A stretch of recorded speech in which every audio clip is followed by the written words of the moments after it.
তখন থেকে মহারাজ কি লিখছেন খাতায়? মনে হচ্ছে সকাল থেকে চিন্তা ওনার মাথায়। হ্যাঁ, তাই মনে হচ্ছে। আমাদের সাথে কোনো না, শুধু লিখে চলেছেন। একজন মানুষ মনোযোগ দিয়ে কাজ করছেন আর তোমরা ক্রমাগত বকে চলেছো। না, আসলে মহারাজ কি কারণে চিন্তিত সেটা জানতে না পারলে আমাদেরও চিন্তা হয় বই কি। হুম অর্থ বুঝলে, অর্থ। রাজকোষের অবস্থা খুবই খারাপ, আর সামনেই তো শিবরাত্রি পুজো।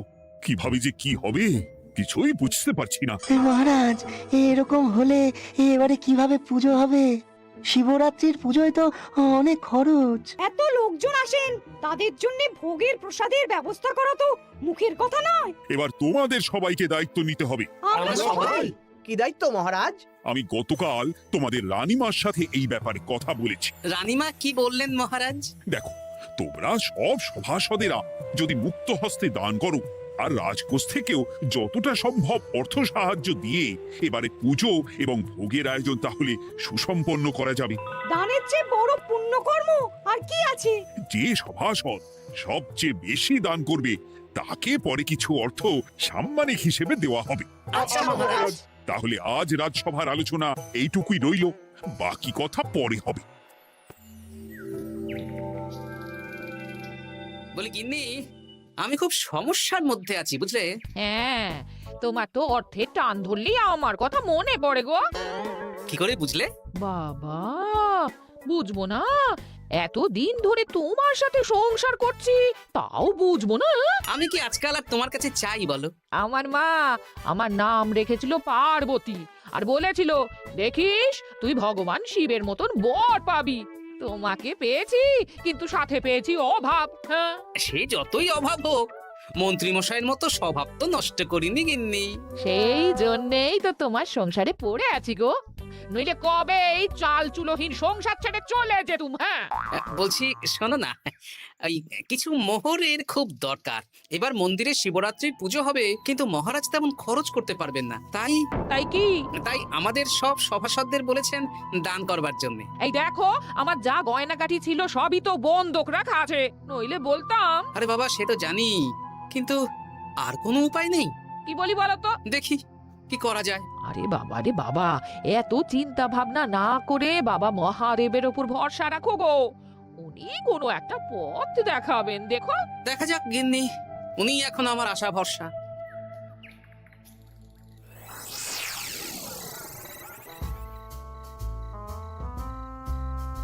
আরে মন্ত্রী মশাই, আপনি তখন থেকে শুধু এদিক ওদিক করছেন কেন বলুন তো? তা কি করব?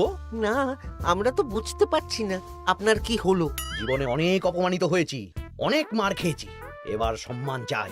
আর কেউ সম্মান না করলেও আমরা কিন্তু আপনাকে বেশ সম্মান করি মন্ত্রী মশাই। তোদের সম্মান আর মহারাজের সম্মানের মধ্যে অনেক পার্থক্য আছে। না, ওই ছোট মুখে বড় কথা বলছি মন্ত্রী মশাই, ক্ষমা করবেন। হ্যাঁ, মহারাজ আপনাকে কেন সম্মান করবেন? সামনে শিবরাত্রি, প্রত্যেক বছরের মতন এবছরেও গ্রামের মন্দিরে রাজবাড়ির তত্ত্বাবধানে পুজো হবে, আর সেই পুজোয় আমাকে দান করতে হবে। তা করুন, আপনার কি অর্থের অভাব নাকি? আরে বাবা, সব অর্থ দিয়েই তো তোদের গিন্নিমার গয়না বানিয়ে দিয়েছি, আমার হাতে আর আছে কই? ও, এই সামান্য ব্যাপার? আপনি মাছের তেলে মাছ ভাজুন। হ্যাঁ, আমিও তো তাই বলতে চাইছি। খোলসা করে বলতো তুই কি বলতে চাইছিস? মানে আমি বলতে চাইছি, আপনি আমাদের দায়িত্ব দিন, আমরা রাজ্যবাসীদের থেকে চাঁদা তুলবো, ভিক্ষে করবো। আরো অনেক কায়দা করে অর্থ উপার্জন করে আপনার হাতে দেব, আর সেই অর্থ আপনি নিজের বলে চালিয়ে দেবেন। ব্যাস, তাহলে তো আমার 90% চিন্তাই মাথা থেকে নেমে গেল। ব্যাস, আর কোনো চিন্তা নেই।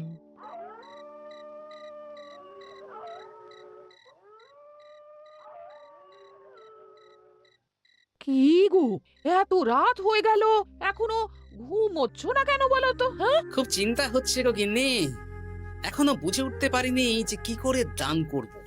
শুধু অর্থদানই কি দান নাকি গো? শিব ঠাকুর তো আমাদের প্রত্যেকের মধ্যেই রয়েছেন গো। হ্যাঁ, তা তো তিনি আছেন।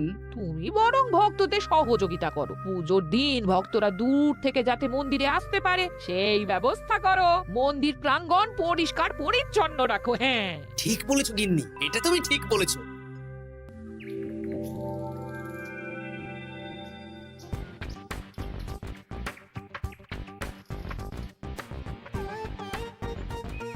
এই যে বাড়িতে কে আছেন? মন্ত্রী মশাই বলুন। হ্যাঁ, তা প্রত্যেক বছরের মতন এই বছরেও তো শিবরাত্রি উপলক্ষে মন্দিরে পুজো হচ্ছে, জানেন তো? হ্যাঁ, সে তো জানি, কিন্তু আমার গিন্নির পায়ে এত ব্যথা যে এবারে আর জল ঢালতে যেতে পারবে বলে তো মনে হয় না। তাতে কি, আপনি দান করুন, বাবা দূর থেকে আশীর্বাদ দিয়ে দেবেন। দান? তা কিসের দান?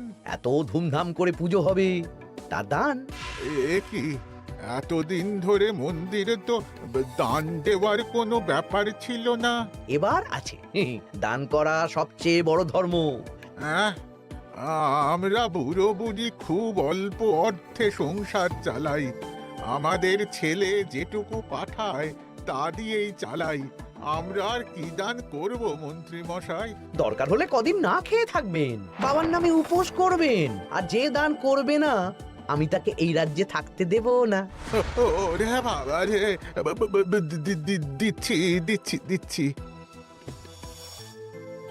আর শুনুন, এই দানের ব্যাপারটা যেন 5 কান না হয়, নইলে কিন্তু। ওরে বাবা, না না না, ঠিক আছে ঠিক আছে। আজকে সারাদিনে ভালোই রোজগার হয়েছে, কি বলিস বটা? হ্যাঁ, কালকে আবার সারাদিন চাঁদা তোলা হবে। চাঁদা নয়, বল চাঁদার নামে দান তুলছি। হ্যাঁ, আর যা ভয় দেখাচ্ছি, কেউ ভয় মুখ খুলবে না। সেই তো চাই। এরকম চলতে থাকলেই আমাকে সেরা দানি হওয়া থেকে কেউ আটকাতে পারবে না। এই তুমি এই ভর দুপুরে বস্তা কাঁধে নিয়ে কোথায় যাচ্ছ গো? একটু জঙ্গলের দিকে যাচ্ছি গিন্নি, শুকনো কাঠ নিয়ে আসি। পুজোর দিন তো ভোগের রান্না করতে জ্বালানি লাগবে, দেখি শুকনো কাঠ নিয়ে রাজবাড়িতে দিয়ে আসবো। বেশ বেশ বেশ, যাও। হে দেবাদিদেব মহাদেব, তুমি একটু দেখো বাবা।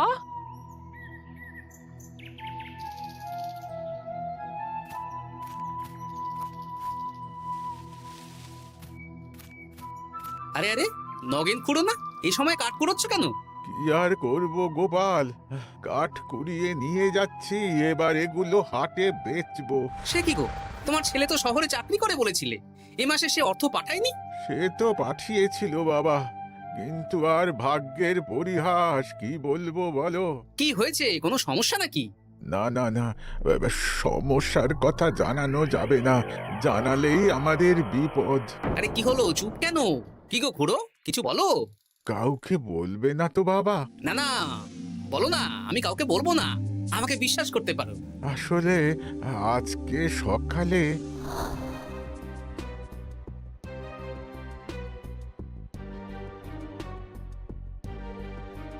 হ্যাঁ, মন্ত্রী মশাই? হ্যাঁ, শুধু আমাদের বাড়ি থেকে না, গ্রামের সব বাড়ি থেকে তুলেছে।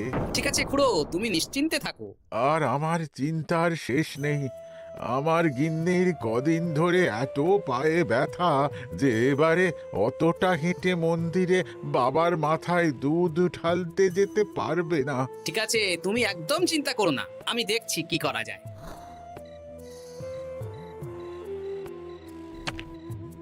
প্রহরী, এটা ভাড়ার ঘরে রেখে দিয়ে এসো।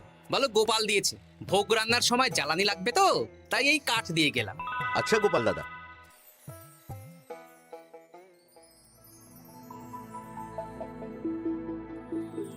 তারপর সবাই কিছু অর্থের যোগান করতে পারলে?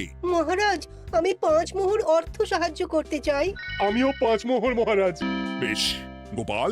মহারাজ, এখন আমার হাত একদম খালি, তাই আমি অন্যভাবে সহযোগিতা করার চেষ্টা করছি। কিরকম? এই তো গতকাল আমি 1 বস্তা কাঠ দিয়ে গিয়েছি, আজকে আরো দেব।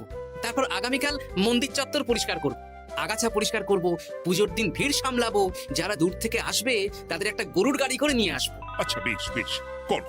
মন্ত্রী। মহারাজ, এই নিন, এতে 200 মোহর আছে, আমি আরো দান করব, আপনি কোনো চিন্তা করবেন না মহারাজ। বাহ বাহ বাহ বাহ, এ তো বিশাল ব্যাপার। আমি জীবনে অনেক পাপ করেছি, তাই এখন দান করে একটু যদি পুণ্য লাভ হয় সেটাই আশা। বেশ বেশ, পণ্ডিত, তুমি আর রাজবৈদ্য তাহলে পুজোর দশকর্মা দ্রব্যাদি কেনাকাটা শুরু করো। এখন ধারে নিয়ে আসবে, পুজোর পরে সব শোধ করে দেওয়া হবে। আচ্ছা মহারাজ, ঠিক আছে।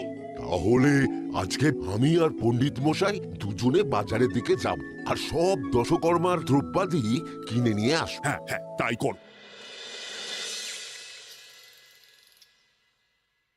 এই ঘটা পুঁটির বাবা একটা কানা করিও চাঁদা দেয়নি। হ্যাঁ, আমার মাথায় একটা বুদ্ধি আছে। কি বুদ্ধি?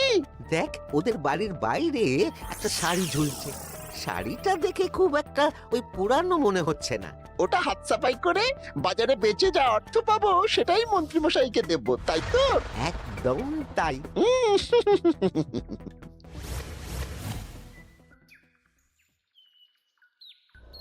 হাই বুটি, দেখ তোদের বাড়ি থেকে বটা ঘটা কাকা শাড়ি চুরি করছে। হ্যাঁ তাই তো। ন্যাপলা ওরে বাবা রে, মরে গেলাম রে, মরে গেলাম। পালাও পালাও। ওরে বাবা। এই কি হয়েছে রে? চিৎকার করছিস কেন? আর বটা ওভাবে পালালো কেন? এই বটা ঘটা কাকা ওই পুটির মায়ের শাড়ি চুরি করে পালাচ্ছিল, আমরা ধরে ফেলেছি। সাব্বাস, এই তো চাই। তার মানে মন্ত্রী মশাই এখন দান করার জন্য চুরিও করাচ্ছে। বাহ, কি ভাবছো গোপাল দাদা? না কিছু না। আচ্ছা পুটির বাবা, তোমাদের বাড়ি মন্ত্রী মশাই চাঁদা তুলতে আসেননি? এসেছিলেন তো, কিন্তু আমি বলে দিয়েছি আমি পারবো না। নিজেদের বীজ ধান কেনার অর্থ নেই, চাঁদা দেবো কি করে? আচ্ছা এই ব্যাপার, এবার বুঝতে পেরেছি। অনেক ভয় দেখালেন, চমকালেন, কিন্তু কিচ্ছু দিইনি। তাই বটা ঘটা চুরি করতে এসেছি, বুঝেছি। বেশ, এই সাবধানে থেকো। কিভাবে যে সংসার চালাবো? শোনো পুটির বাবা, তুমি এক কাজ করো। বলো। জঙ্গলে অনেক ধুত্র গাছ, আকন্দ গাছ আছে। তুমি পুজোর দিন সকাল থেকে মন্দিরের কাছে একটা ফুল মালা বেলপাতার দোকান দাও। এটা ভালো বুদ্ধি দিয়েছো। আমি তো এখন মন্দির প্রাঙ্গণ সাফ সাফাই করতে যাচ্ছি। আমি বরং কাজের ফাঁকে তোমার জন্য একটা ছাউনি দিয়ে মন্দিরের কাছে দোকান বানিয়ে দেবো। তাহলে তো খুবই ভালো হয়। এই পুটি, তোরাও আমার সাথে চল, হাতে হাতে সাহায্য করবি। চল চল চল। চলো গোপাল দাদু।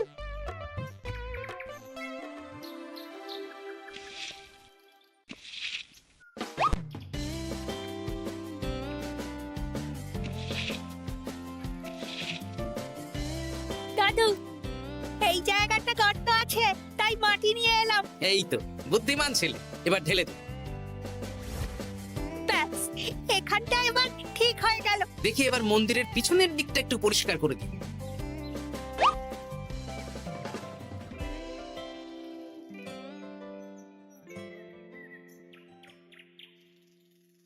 জয় মহাদেব। কি কিসের আওয়াজ হলো? হ্যাঁ দাদু, কিরকম একটা টং করে আওয়াজ হলো। দেখি তো। আরে বাবা, এটা ঘোড়া মনে হচ্ছে। হ্যাঁ তাই তো মনে হচ্ছে। জয় মহাদেব। বের করো বের করো। এই তো।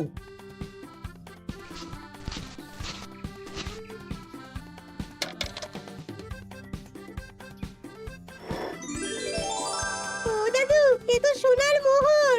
জয় মহাদেব, তুমি সত্যি আছো প্রভু, তুমি সত্যি আছো। একই দাদু, তুমি কাঁদছো কেন? সবই মহাদেবের কৃপা। মহারাজ বলেছিলেন দান করতে, মহাদেব নিজেই নিজের পুজোর ব্যবস্থা করে নিলেন রে। হ্যাঁ, তাই তো দেখছি দাদু। তবে শোন, এই কথাটা কাউকে বলিস না। আচ্ছা গোপাল দাদু, আমরা কাউকে বলবো না। হ্যাঁ।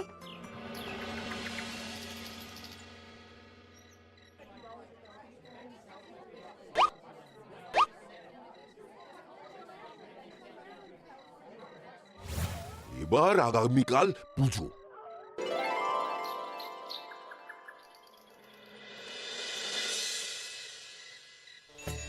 জয় শিব শম্ভু, হর হর মহাদেব।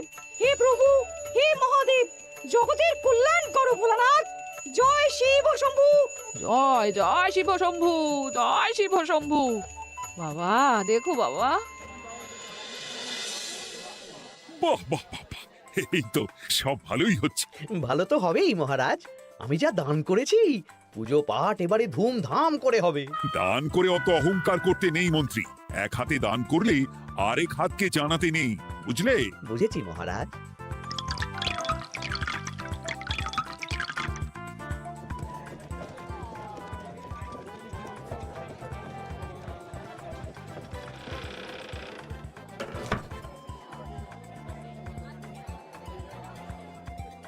আসুন খুড়িমা, আপনি আসুন। সত্যি গোপাল, তোমার মতো মানুষ হয় না। আমার পায়ে বড় ব্যথা, ভেবেছিলাম এই বছর হয়তো মন্দিরে আসতেই পারবো না। আহা, আমি তো আপনার ছেলের মতন, আর কাল আবার আসতে হবে। বড় মাঠে ভোগের আয়োজন আছে, গাড়ি পাঠিয়ে দেবো, কেমন? বেঁচে থাকো বাবা, বেঁচে থাকো। দেখো দেখো গোপালকে দেখো, ও হয়তো অর্থ সাহায্য করেনি, কিন্তু অন্যভাবে কত সাহায্য করছে। এই মন্দির প্রাঙ্গণ থেকে সব আগাছা পরিষ্কার করেছে। মহারাজ, আপনার সাথে কিছু কথা আছে। কি কথা? এখানে বলা যাবে না, যা বলবো আড়ালে। আচ্ছা চল।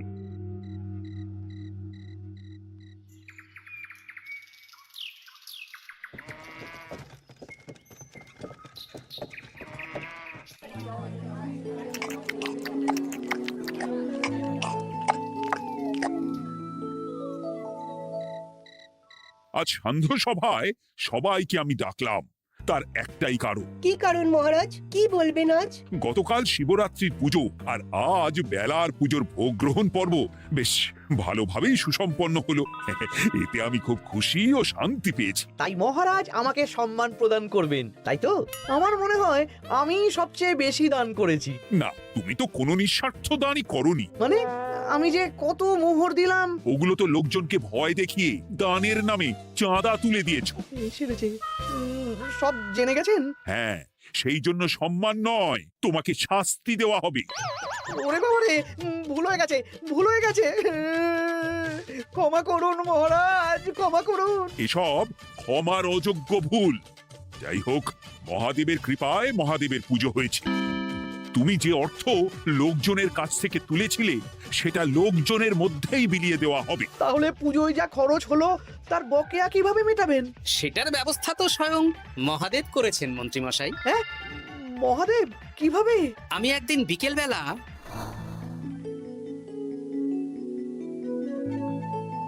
ওরে বাবা, এক ঘোড়া সোনার মোহর! হ্যাঁ, এক ঘোড়া সব মহারাজকে দিয়ে দিয়েছি। আর এই দান সংক্রান্ত যে অর্থ সাম্মানিকের কথা বলেছিলাম তা পাবে গোপাল। ধন্যবাদ মহারাজ। তবে মন্ত্রী মশাই যে অর্থ লোকজনের কাছ থেকে বলপূর্বক তুলেছেন সেটা দিয়ে গরিব চাষি ভাইদের বীজ কেনার অর্থ দান করা হবে।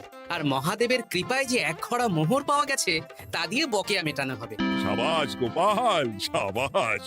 এই না হলে আমার গোপাল। সাধু সাধু! আর মন্ত্রী মশাইকে কি করা হবে? ওকে কাল শাস্তি দেওয়া হবে।